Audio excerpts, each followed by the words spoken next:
El Señor esté con ustedes. Y con su espíritu.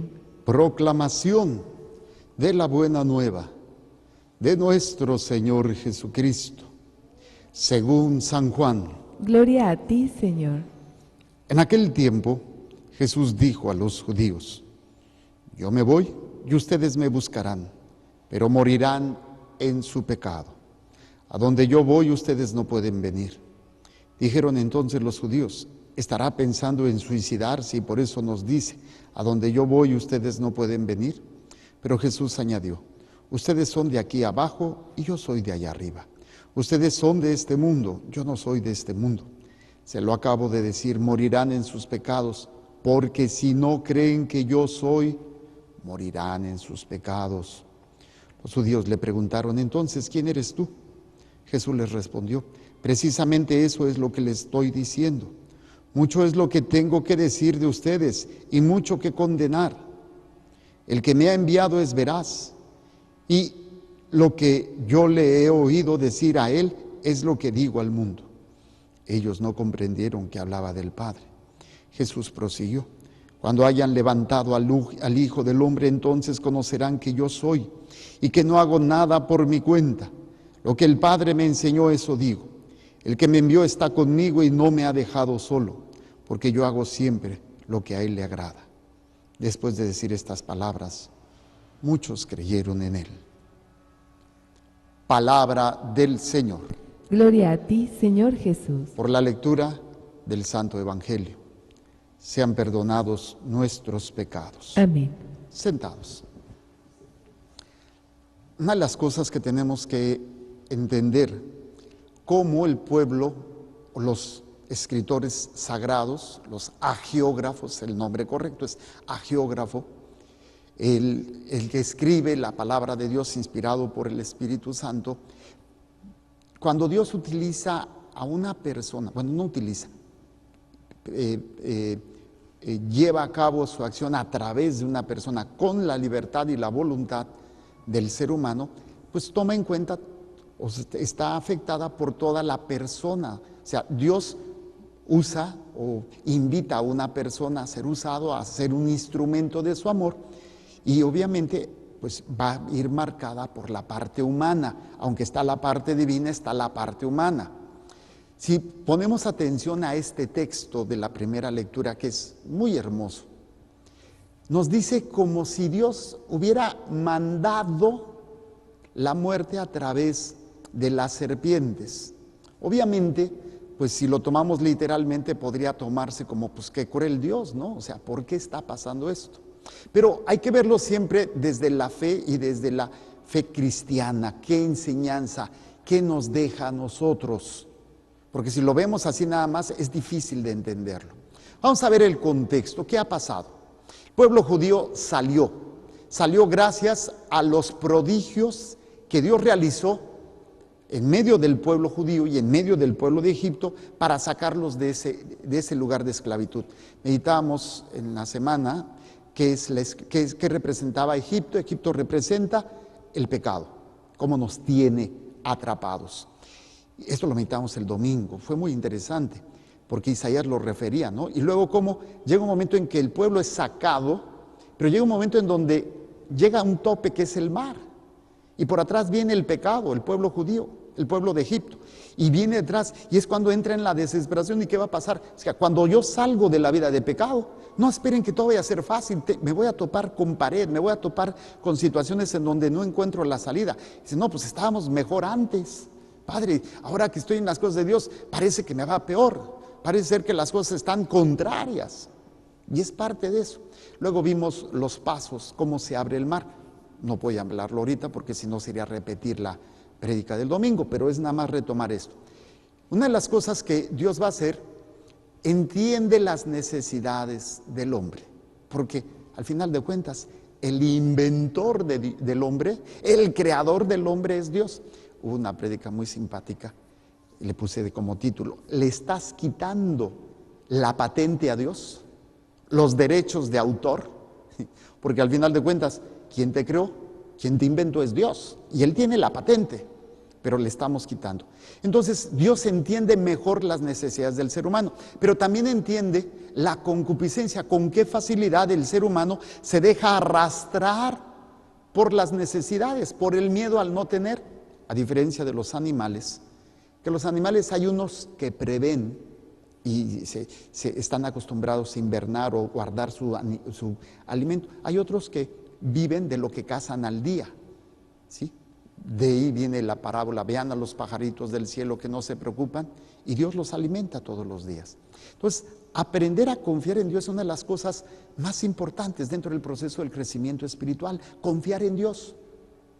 El problema aquí es que a veces permitimos que las necesidades o los gustos, fíjense, los gustos sean más fuertes.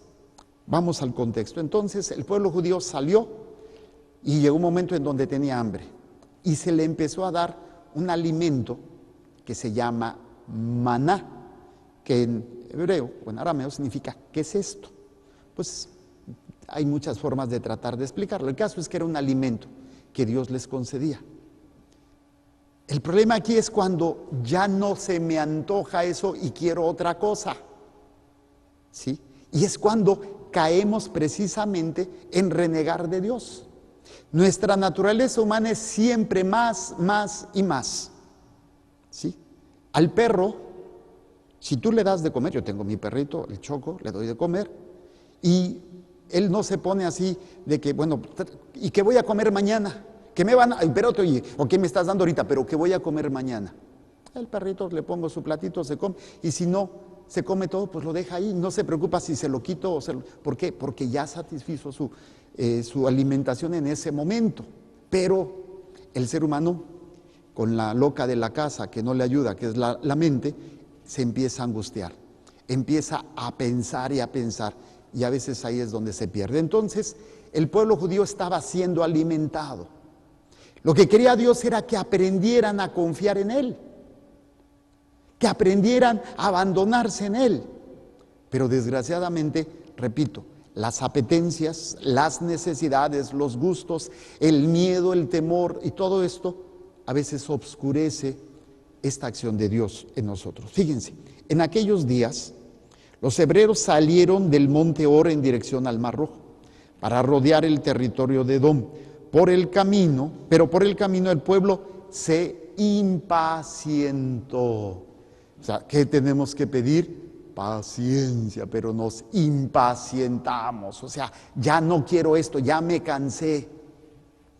Se impacientó y murmuró contra Dios y contra Moisés diciendo: ¿para qué nos sacaste de Egipto?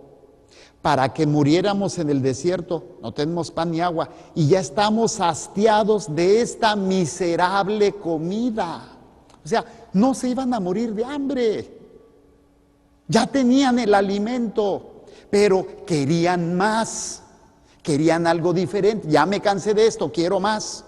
Esa es la insatisfacción que tiene el ser humano, que no es que sea mala, Esa insatisfacción ha hecho que el hombre genere muchos de los adelantos, de los avances, pero cuando no va acompañado de una espiritualidad, se vuelve un degenere, que es el que estamos viviendo hoy. Hoy estamos viviendo la cultura del placer, el hedonismo, que es lo más importante, es satisfacer mis necesidades. Si a ti te gusta, si a ti te hace sentir bien, éntrale, no hay problema, no haces daño a nadie, eres tú nada más, hazlo. Ese es el problema. O sea, no estoy en contra de que el hombre quiera superarse, bendito sea Dios, porque aquí, con todo respeto, muchos hombres son muy pasivos, son demasiado pasivos, y es una de las quejas principales de las mujeres: padre, es que mi marido no se mueve, es pasguato, y yo le digo, y yo ya estaría haciendo y deshaciendo, y él le pide un permiso a un pie para mover al otro, o sea, ahora sí, como dice el refrán, ni tanto que queme al santo, ni tanto que no lo alumbre, porque es bueno producir, es bueno trabajar, es bueno realizar. El problema es cuando se vuelve ya un ámbito de insatisfacción a tal grado. Un ejemplo, yo sé que a ustedes no les pasa, pero algunas mujeres, ¿cuántos son el número de zapatos suficientes para no querer otro par? O el arreglito de esto, el arreglito del otro. Y los hombres también en otros ámbitos, a lo mejor si no es en la ropa, es en aparatos electrónicos, es en horas de trabajo, siempre estamos buscando obtener más. Y nuestra cultura es una cultura que nos lleva a estar,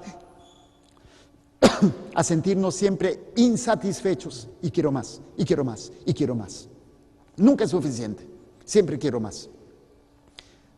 Repito, hay que encontrar un equilibrio, ni tanto ser pasivos, así que pasguatos, ni tampoco ser de esa situación de querer siempre tener, porque es peligroso, tanto una como la otra. Necesitamos una espiritualidad. Entonces, el problema aquí con el pueblo judío es el problema de todos nosotros. Nos cansamos. Imagínense la iglesia que procura o que procurara que la gente no se fuera.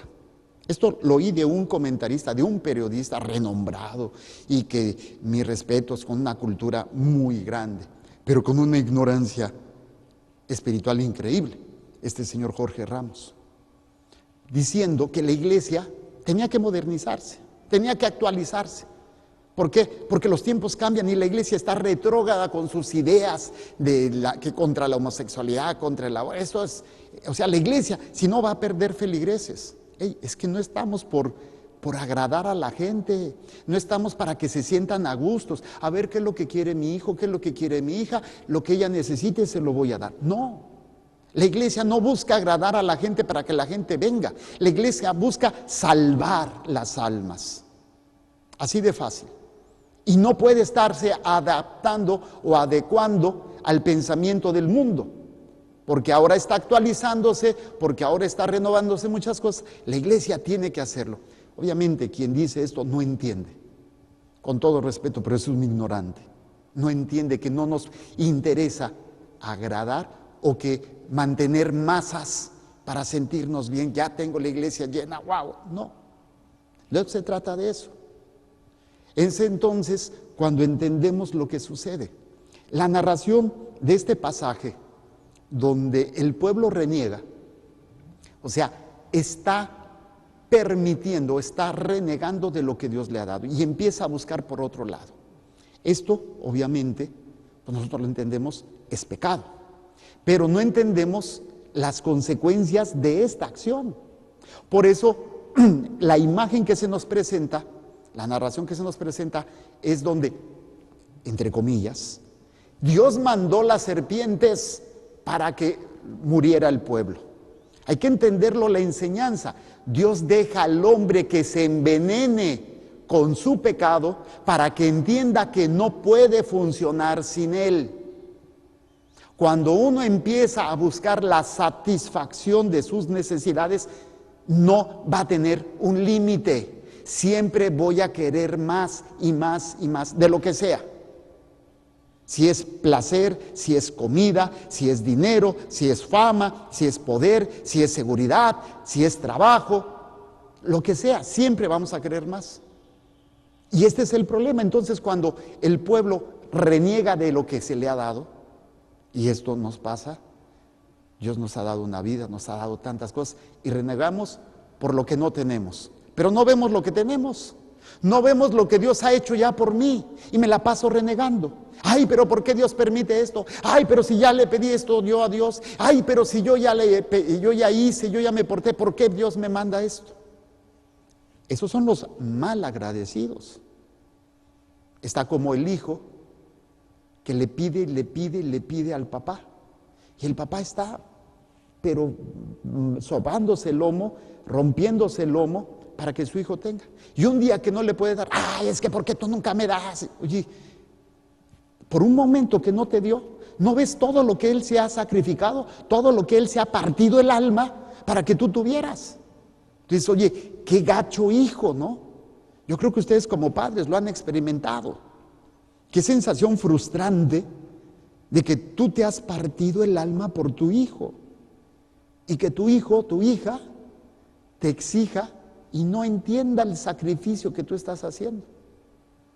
Bueno, en ese contexto es esta lectura, donde vemos que el pueblo reniega y quiere más. Bueno, cuando yo reniego, me enveneno. Y es ese círculo vicioso que empieza a destruir y que, si lo vemos bíblicamente, es el mismo contexto de Eva. O sea, ¿quieres más? Pues es que vas a ser como Dios. Esto es bueno, te va a traer sabiduría, te va a traer esto, y esto es bueno a la vista. ¿Quieres más? Ya tenías todo lo que necesitas, no lo que crees que necesitas, no lo que te hace la carne, el mundo y el demonio hacerte creer que necesitas. Y esto es, parte del proceso de la Cuaresma. Es ese proceso espiritual de ir desprendiéndonos de lo que no necesitamos. Y qué difícil es. Uno de los casos sencillos sería el ayuno, ¿no? El aprender a abstenerte de algo que es vital, pero que tú controlas para que eso no te controle a ti. Pues ahora esto aplicado a todos los aspectos de nuestra vida. Qué importante sería poder nosotros llegar a ser conscientes y tener el control de eso.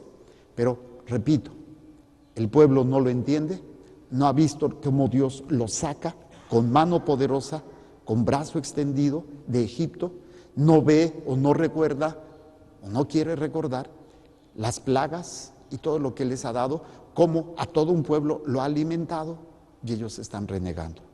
Bueno, entonces ahí es donde entendemos el concepto de que Dios envió Dios contra el pueblo serpientes venenosas que los mordían.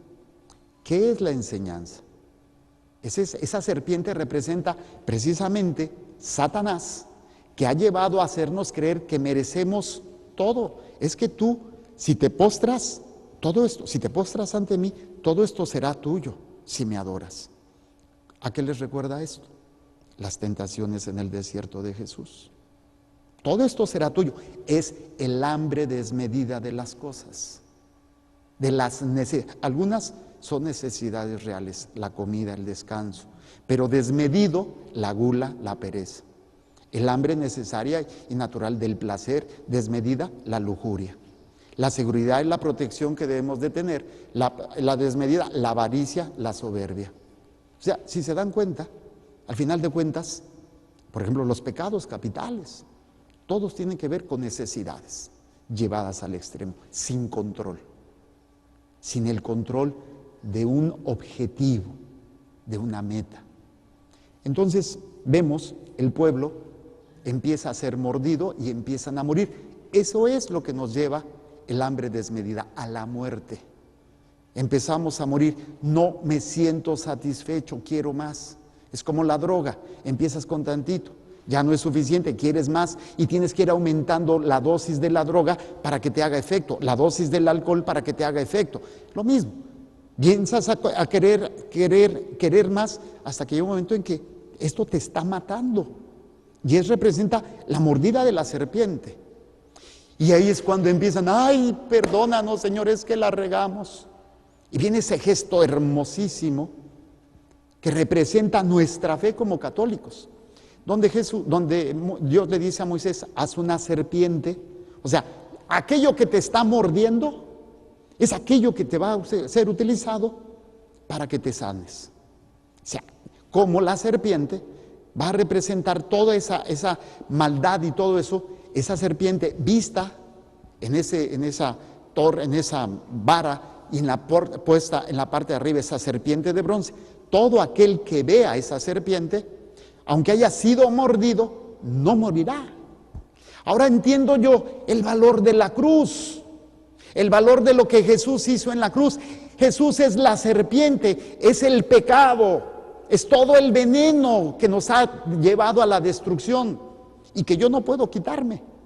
Y cuando yo lo volteo a ver a Él, no es verlo en el sentido literal, es en la entrega de mi vida, porque me estoy muriendo. La entrega de mi ser.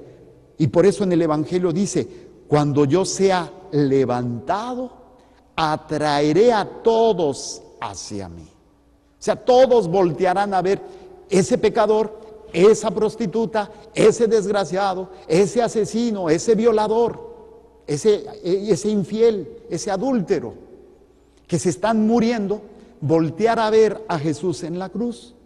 es voltear a ver nuestra salvación. Ahora entiendo por qué adoramos la cruz. No adoramos la madera, no adoramos esto, lo que representa para nosotros. La salvación, la liberación, el ya no estar insatisfechos o no estar viviendo siempre queriendo tener más. Tengo, bendito sea Dios, no tengo, bendito sea Dios, tengo lo más importante. Y es donde vemos hombres y mujeres que teniendo tanto, renunciaron a todo y fueron más felices. La vida de algunos santos. Un San Francisco de Asís, hijo de don Pedro Bernardone, un acauladado comerciante, pues le entrega todo.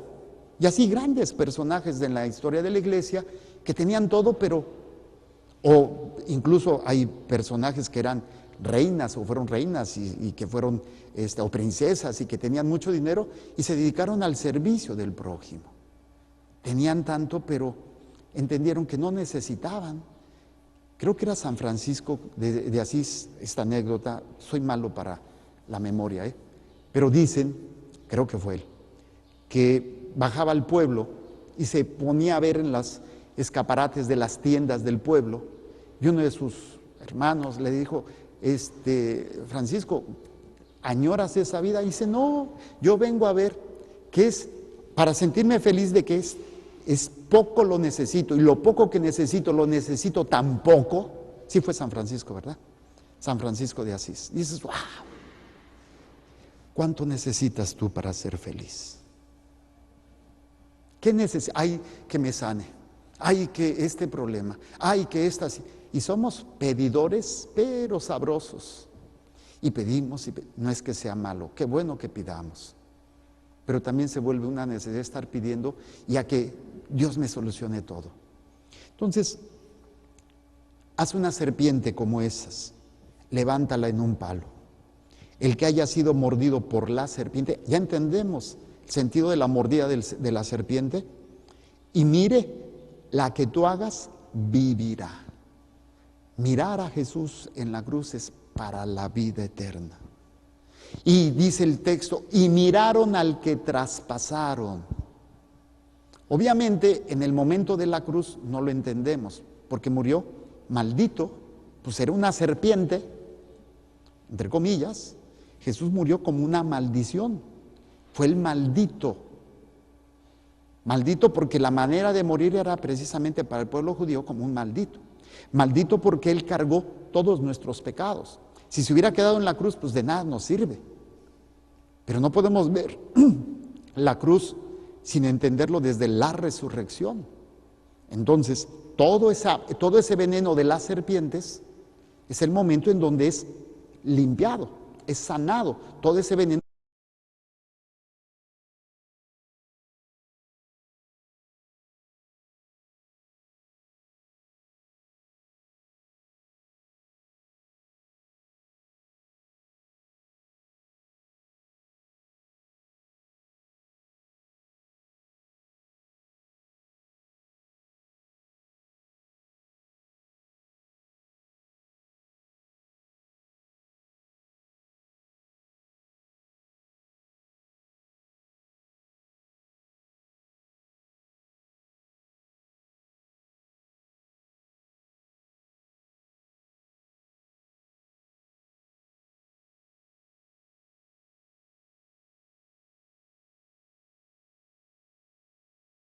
sacrificio de Cristo. Esos son los que vamos a morir en el pecado. Por eso dice, se lo acabo de decir, morirán en sus pecados, porque si no creen que yo soy, y aquí es una palabra muy importante, cuando Moisés le preguntó a Dios con qué nombre les iba a decir a los judíos, dice, yo soy, te envía. Y Jesús lo utiliza y dice, yo soy. O sea, yo soy Dios, yo soy la salvación, yo soy la curación, yo soy lo que necesitas, no lo que el mundo te hace creer que necesitas. Sí necesitas comer, necesitas respirar, necesitas casa, pero no a tal grado que sea lo más importante. Yo soy lo que necesitas, yo soy lo que tú estás ahí. Si tú no volteas a verme en esa necesidad que tú tienes, morirás en tus pecados. Eso es, bueno, para mí, esto lo estoy entendiendo. Yo no preparo las homilías, sino lo que Dios va poniendo en el momento y lo que me va permitiendo descubrir, ¿no? Pero entonces viene más adelante, dice, en la última estrofa, Jesús prosiguió: cuando hayan levantado al Hijo del Hombre, entonces conocerán que yo soy y que no hago nada por mi cuenta. Lo que el Padre me enseñó, eso digo. El que me envió está conmigo y no me ha dejado solo, porque yo hago siempre lo que a Él le agrada. Aquí hay todavía otra enseñanza hermosísima. O sea, ¿qué quiere decir? Está hablando del momento de su crucifixión. Cuando sea levantado, entonces conocerán que yo soy. ¿Por qué? Porque Él no vino a hacer su voluntad. Él vino a hacer la voluntad del Padre, y la voluntad del Padre era que Él padeciera para la salvación de nosotros, que Él muriera para que todo ese veneno del pecado fuera purificado y nosotros no cayéramos en la muerte eterna. ¿Sí? Yo soy y no hago nada por mi cuenta. La fuente de la salvación está en Jesús y Él nos dice que Él no hace nada por su cuenta. Cuando yo aprenda a no hacer las cosas por mi cuenta, vuelvo con lo que empecé, mis necesidades, tengo que aprender a controlarlas. Algunas hay que satisfacerlas, pero sin caer en los extremos. Otras, ni siquiera pensar en ellas, porque no son saludables. Pero aquí la enseñanza es: no hago nada por mi cuenta. Lo que el Padre me enseñó, eso digo. Eso enseño, eso hago. Bueno, pues creo que me emocioné un poquito hablando, pero la enseñanza es para otro ejercicio espiritual. ¿Cuáles son las apetencias que tengo? ¿En qué me excedo? A veces tontamente nos comparamos, ¿no? Nos comparamos con otros. Por ejemplo, hay una persona que tú conoces y que tiene un problema de la adicción en la comida. Dices: no, yo no estoy mal, yo estoy bien porque yo no me preocupo mucho por eso, ni como mucho. Y ves a otro que a lo mejor tiene el problema del alcohol y no, entonces es engañarte. No te tienes que comparar, tú tienes que verte de acuerdo a tus necesidades, de acuerdo a cómo vives, qué es lo importante para ti. Y si eres capaz de poder limitarte, y ahí es donde uno dice: híjole, yo no sabía que era adicto a esto, yo no sabía que tenía necesidad de esto. Algo tan sencillo como puede ser a veces el internet, ¿sí? El celular. Tengo una amiga que dice los aparatejos, ¿sí? Esos aparatejos que cómo nos generan una necesidad. El despertar y luego ver qué te mandaron o qué pusieron. Claro, esto tal vez los más ruquitos no lo entendamos, pero los jóvenes se vuelve una necesidad. Cada uno de nosotros caemos en esas palabras que hace el pueblo. Ya estoy harto de esto. No, queremos algo diferente, cuando ya Dios te dio todo. Presentemos a Dios nuestro Señor estos corazones, esta mente, este cuerpo y esta alma que no han aprendido a tener un control, no han aprendido a alimentarse de lo que Dios nos da. Y Dios nos alimenta de acuerdo a nuestras necesidades y a la cantidad que debemos. Pero siempre estará la tentación, siempre estará el ofrecimiento de más y más y más. Si no aprendo a tener ese control, pues voy a ser mordido por la serpiente. Y si no reconozco mi necesidad de Dios, esa serpiente, ese veneno, me llevará a la destrucción, aquí y después también en la eternidad. Presento pues al Padre bueno, al Padre amoroso, todas sus necesidades.